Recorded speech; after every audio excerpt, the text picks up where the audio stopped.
Hello and welcome to 11th Moon Weekly. If you're anything like me, your New Year's resolutions have already crashed and burned, and we're in need of a good laugh. So, Brian and I decided to pick up Family Guy, Back to the Multiverse. Dad! Get away from me! Dad! Peter's friends are coming to get you! Peter's friends are coming to get you! Here comes Peter's friends! They're coming to get you! Oh, in the kitchen, Meg!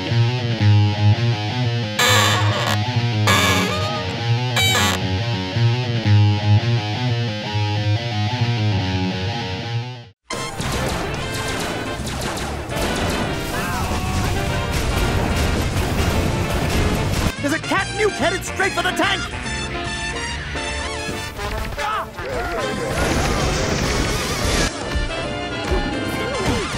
Oh my god, I think that's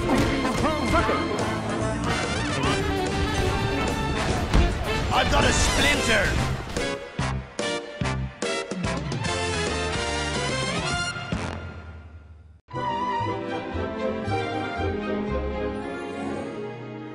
The story follows Stewie and Brian as they travel throughout the multiverse in pursuit of Stewie's half-brother Bertram in an attempt to stop him from gathering an army to destroy the universe.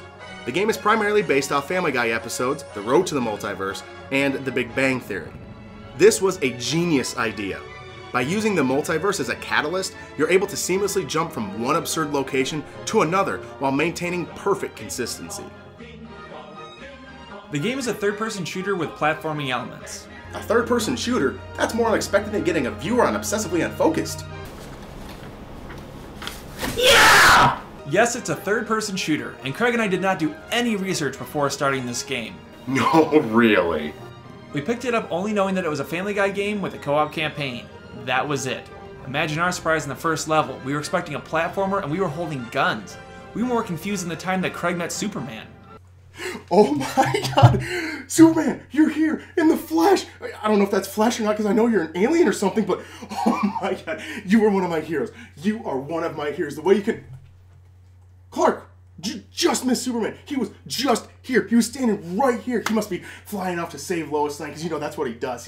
That girl, man, he must really like that girl. She's always getting in trouble. Like, Superman, there you are! Did you just get back from saving Lois Lane? Is that what you did? Oh, that's so cool. I bet you flew over and you breathed at the missile. Clark, you just missed him again. I thought you had a big article that you had to write. Don't you work at the Daily Planet? Why goes, Superman, there you are again! Oh my gosh, it's so cool. I need to get your autograph. You need to... Clark, why do you keep coming back here and you keep missing Superman? What is going on? I'm starting to get... Superman, there you are! Oh my god, will you stop buzzing in and out? My buddy Clark, you're just missing him. This is just getting obscene. You just keep... Superman, seriously, stay here long enough so we can see Clark and you... Oh my god, what do you do? Clark, oh what? Superman, this is so awesome. Clark, go, you just keep missing Superman. There you are! The visuals of this game were about what you would expect. When making the move from a cartoon to a 3D world, they chose to go with a stylized look. To be honest, the game looked okay. The music is very well done, and it fits along the lines of something Seth MacFarlane would have his name on. Now my personal favorite music came in at pirate level. I loved it. It really sounded like you were on a pirate ship having an adventure, and it was almost Pirates of the Caribbean-esque. Now, like the visuals, it's not gonna wow you, but it is better than the time that Craig tried out for American Idol. Oh, she bangs, she bangs. Oh, baby, as she moves, and she stings like a cactus and she eats like Shmee, and no one knows how to victory. She bangs, oh baby, as she moves. One of the strongest aspects of the game was the gameplay. You felt in control and responsible for everything your character did or did not do. Whether it was getting a kill, platforming your way across a level, or being killed, you felt in control. There was never a time when we would blame the game for anything. Another reason the gameplay was so good was the variety of levels, weapons, and enemies. Every level was completely different with its own theme. This constant change kept the game fresh. Each level, you received new weapons which allowed you to rethink your strategies and come up with your own gameplay style. Each character had an abundance of weapons with unique uses. But of course, you're eventually going to need to reload. This game is not shy about distributing ammo. There are ammo crates scattered throughout the levels, and periodically you'll come across ammo just laying on the ground. If you wait long enough, the ammo on the ground will respawn, allowing you to stock up before you move on. Health worked the same way, as you found it on the ground and could wait for it to respawn. But if you needed health on the fly, you could always use items. There is a number of assist items you will encounter throughout the game. Some replenish health, some are temporary ability boosts, and others will actually fight for you. Our personal favorite was the giant chicken.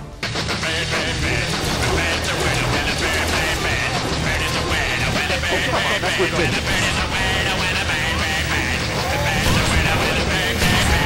Oh, damn it! Oh my God, that hurts!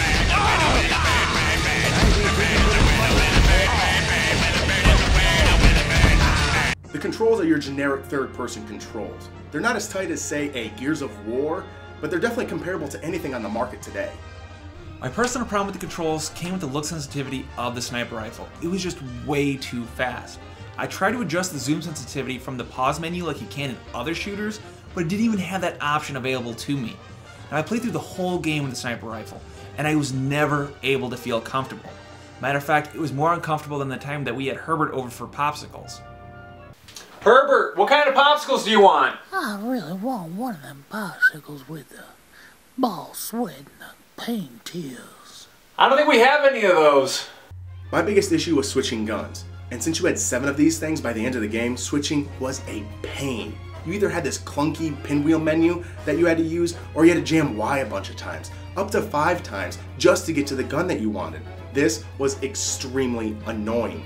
And those of you that are coming from other shooters, it's going to take you about a level or 2 just to get used to it. And if you're used to aim assist or a magnetism, you don't have that. It's all based on your skill to survive.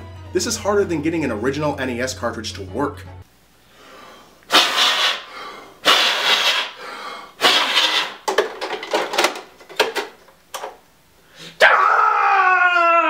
One area that really helps this game shine is the challenge mode and multiplayer. We found the challenge mode to be one of the most entertaining parts of the game. With varying difficulties, these pieces kept you entertained beyond the standard story mode. We spent 45 minutes on just Seaman Attack. A nice feature of both challenge mode and multiplayer is that you get to play as your favorite characters from the Family Guy universe, like Peter, Lois, and even Death. By getting collectibles in story mode and completing challenges, you can unlock new characters, costumes, and weapons. We only played multiplayer a bit, but from what we could tell, it seemed like a fun local multiplayer experience. We could see if you had a couple buddies over, you could have 4-player chaotic fun in multiplayer. But it's not the selling point of the game. The selling point of the game to me is the humor. Now, I'm not a big Family Guy fan, but the game did exactly what I thought it was going to do. They did a lot of their famous bits and their famous lines throughout the series and sprinkled them across the game. It wasn't enough to be completely overbearing, it was just enough to be great. I laughed out loud many times. This is where Craig and I differ. Now, I did enjoy the game, I did get a few laughs out of it, but unfortunately they drew way too much from their previous episodes. I personally wanted to play through a new Family Guy episode to have new laughs and new experiences. Although the game was funny, it just did not live up to what I was expecting. Family Guy Back to the Multiverse was a pretty good game. It had decent humor and good gameplay, and I enjoyed it because I played it with a friend. But as a standalone game, I think it was just okay. I'm only going to give it 3 Breens out of 5.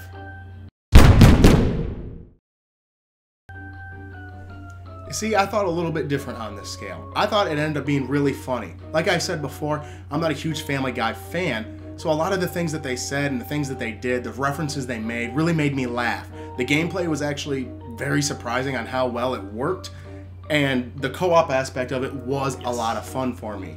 I think it was because I had such low expectations for this game that my rating was even higher because of that. I'm going to give this game 4 out of 5.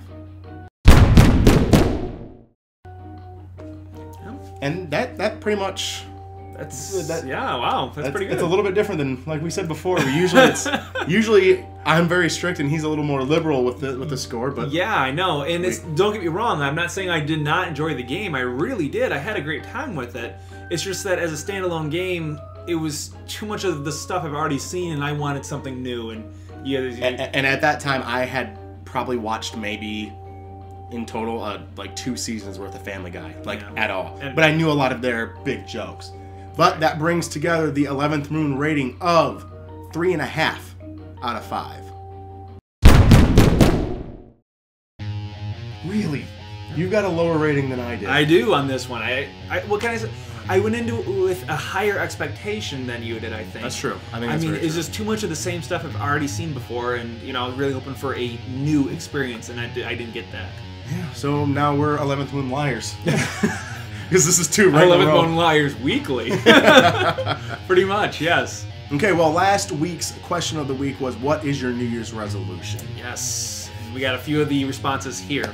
Apparently, Rachel here has tried to drink less soda, but apparently has already failed at that, according to the post, because it says "was" right in it. So in one post. Yes. In one post went from I'm going to. Damn it! It failed. Yeah. Apparently, while she was typing it, she had failed this. So impressive. Yep. Okay. Also, Chalen said he was going to do something what we said we were going to do, which was film more. So he's wanting to do more adventures and film more. Always a good choice. It's always a great And choice. Super Mikey J has said that he wanted to accomplish nothing. He said he has no New Year's resolutions. So technically, by default, he has already accomplished his goal. So you win New Year's, I guess? Oh, Super Mikey J. Hey! Way to win New Year's! Yeah, he's a step above. You won it. Yeah, congratulations. You won. That's right. There's no prize.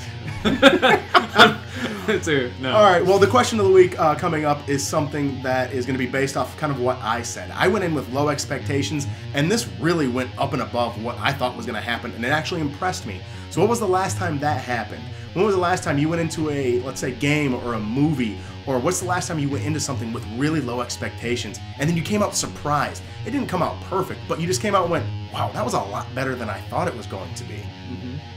I know the last time that you had that was when you went in to do your hair. It came out and it was like, this came out so much better than I had expected. Yeah, we'll say that one. Yeah. But I mean, obviously this is the last time that's happened for me, was with this game. I just was really taken back by how much it really hit things that I thought was good.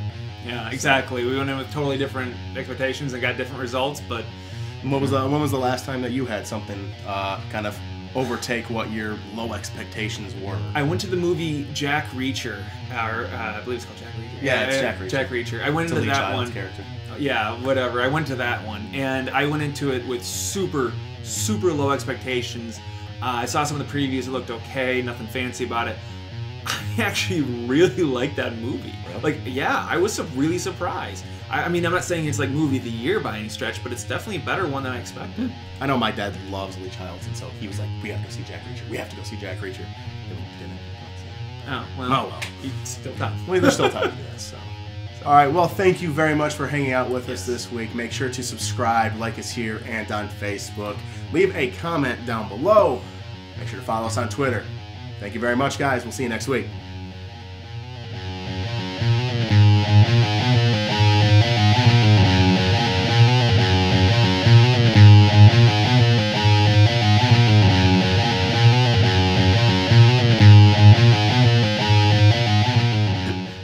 There was a lot cut from that.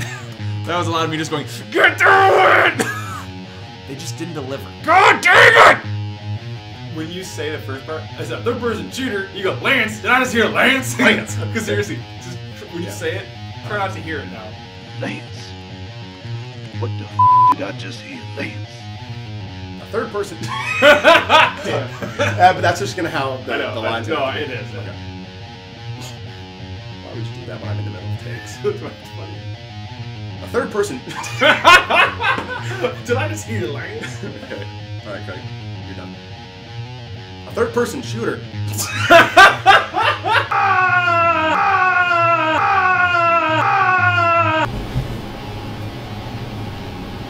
Alright, cool.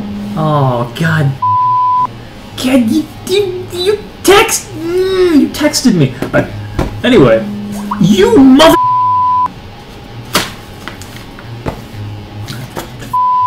Dope it. Yeah, I'm recording this whole thing. You're getting the whole thing. You're getting the whole thing. Nah.